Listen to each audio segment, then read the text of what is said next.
ሰይጣን ወይም ደግሞ ዲያብሎስ የምንለው ስለ ዕፀ በለስ ባደረገልን ገለጻ ምክንያት ትረካ ምክንያት ከእግዚአብሔር ሕግና ስርዓት እንድንወጣ ሆኗል ማለት ነው። እኛ በሱ ትረካ ምክንያት ዕፀ በለስን ለመብራት መርጠናል ማለት ነው። ምርጫችን ዕፀ በለስ ሆኗል ማለት ነው። ዕፀ በለስን መብላት ነው የሆነው ምርጫችን ማለት ነው። በዚህ ምክንያት እንግዲህ የእግዚአብሔርን ሕግ ተላልፈናል።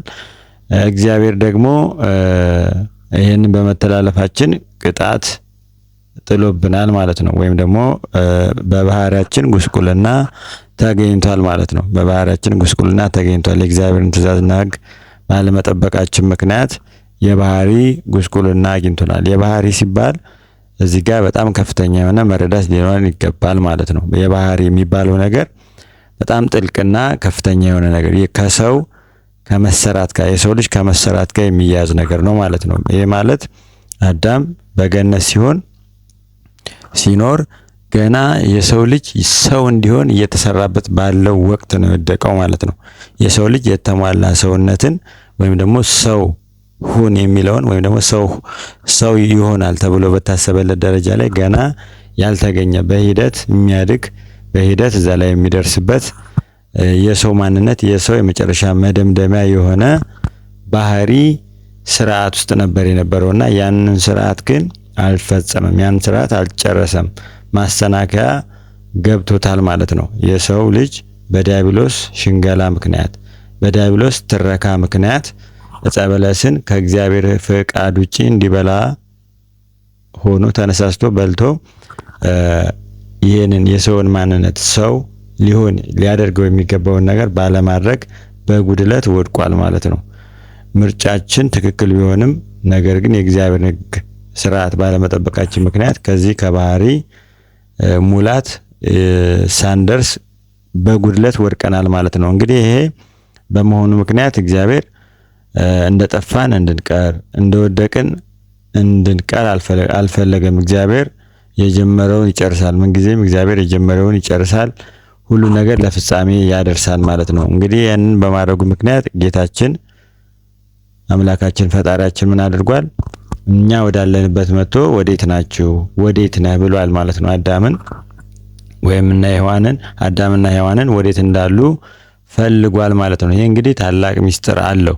ትልቅ ሚስጥር አለው። የቤተ ክርስቲያን ታላቅ ሚስጥር የሚባለው ይሄ ነው። እንግዲህ በገነት በነበሩበት ወቅት በተሸሸጉበት እግዚአብሔር ባስቀመጣቸው ቦታ የሰው ልጅ ባለመገኘታቸው ምክንያት የሰው ልጅ ፍለጋ እግዚአብሔር ሄዶ ባሉበት ተነጋግሯቸዋል ማለት ነው። ባሉበት ቃል ኪዳን ገብቶላቸዋል። ባሉበት ሄዶ ቅጣትንም ጭምር ሰጥቷል ማለት ነው። ይሄ ባሉበት ወይም ደግሞ ሰው ባለበት ሄዶ ማግኘት እግዚአብሔር ሰው እንዲሆን በኋላ የሚያመለክት ነው ማለት ነው። እግዚአብሔር ሰው መሆንን ያመለክታል። ሰው ሆኖ ነው እኛን መልሶ የሚፈልገን ማለት ነው። ሰው ሆኖ አግኝቶን ችግራችንን ተመልክቶ ያን ችግር የሚያስወግድልን ሰው ሲሆን ነው ማለት ነው እግዚአብሔር ማለት ነው። ይሄ ታላቅ ሚስጥር ይዟል ማለት ነው። እንግዲህ አዳም በመውደቁ ምክንያት እግዚአብሔር ሐሳብ ውስጥ ከሌሉ ነገሮች መካከል የሰው ልጅ በመውደቁ ምክንያት የመጡ ነገሮች አሉ። የመጀመሪያው ነገር እንግዲህ ሞት ነው። ሞት በሰው ታሪክ ውስጥ በሰው ሕልውና ውስጥ እንዲገባ ሆኗል። የመጀመሪያው። ሁለተኛውና ሌላው ደግሞ በህይወታችን በድግግሞሽ የሚመላለስብን ነገር ምንድነው? በኦሪት ዘፍጥረት ምዕራፍ 3 ከቁጥር 18 አካባቢ የሚገኘው ከ17 ጀምሮ ብንመለከተው እግዚአብሔርም አዳምን አለው የሚስትህን ቃል ሰምተሃልና ከእርሱም እንዳትበላ ከአዘዝኩህ ከዚያ ዛፍ በልተሃልና ምድር በስራህ እዚህ ጋር ማስተዋል ያለብን በስራህ የተረገመች ትሁን ይላል ማለት ነው። በስራህ ማለት እንግዲህ እዚህ ጋር ማስተዋል ያለብን ነገር ምንድነው? እግዚአብሔር መልካምና ክፉን የሚያሳውቀውን ዛፍ እንዳንበላ ከልክሎናል። ነገር ግን በራሳችን ፈቃድ በልተናል በዲያብሎስ ሽንገላ። እዚህ ጋር መልካምና ክፉን ማወቅ ጀምረናል ማለት ነው። ነገር ግን የተሟላ እውቀት የለንም። ችሎታው ያንሰናል። የተሟላ ማንነት የለንም። ቅድም እንዳልኩት የባህሪ ጉድለት ገጥሞናል። የተደመደመ የሰው ማንነት የለንም። ገና ነን ማለት ነው። ልጅ እግሮች ነን ማለት ነው። በዛ ሰዓት ላይ ነው ክፉና ደግን ማወቅ የፈለግነው እኛ። ክፉና ደግ ያው ዝም ብሎ አይታወቅም። ማስተዋልን ይጠይቃል ማለት ነው።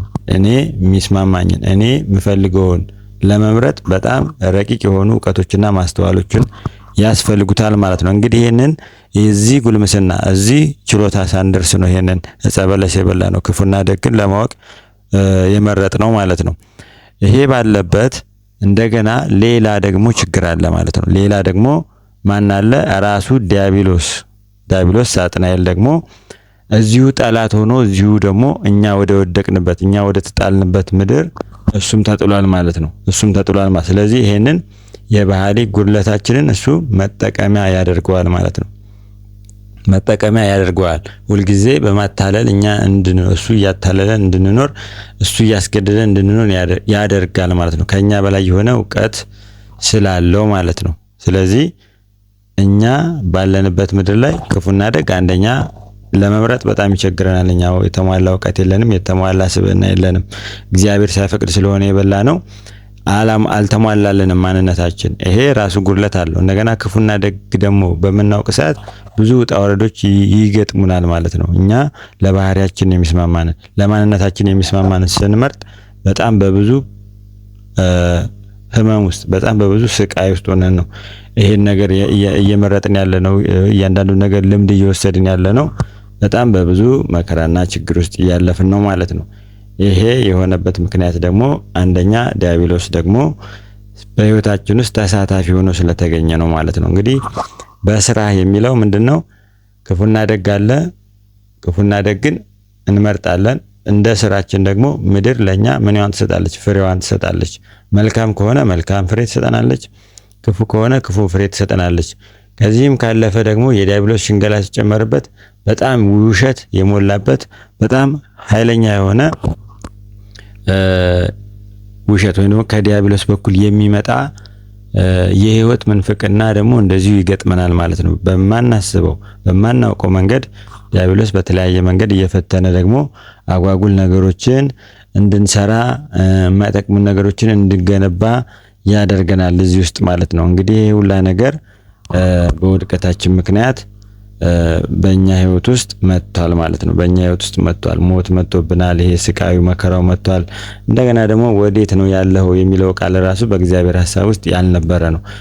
እግዚአብሔር ወዴት ነው ብሎ ፈለጋ አይመጣም። ያስቀመጠበትን ያውቃል። እኛ ስለጠፋን ግን ወዴት ናችሁ ተብለናል ማለት ነው። ወዴት እንዳለን እንዲፈልገን ግን ምን መኖር አለበት እኛ ጋር ማለት ነው?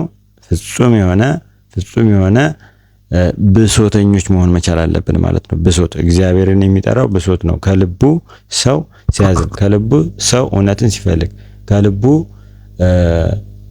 መጸጸትና ወደ እውነተኛ መንገድ ልክ ቅዱስ ዳዊት እንደሚለው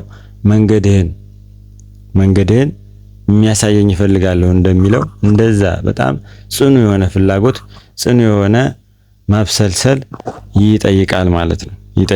ስለዚህ እግዚአብሔር ወዴት እንዳለን እንዲፈልገን ይሄንን ጽኑ የሆነ እንደ አብርሃም ጽኑ የሆነ እውነትን መፈላጊ መሆን መቻል አለብን ማለት ነው።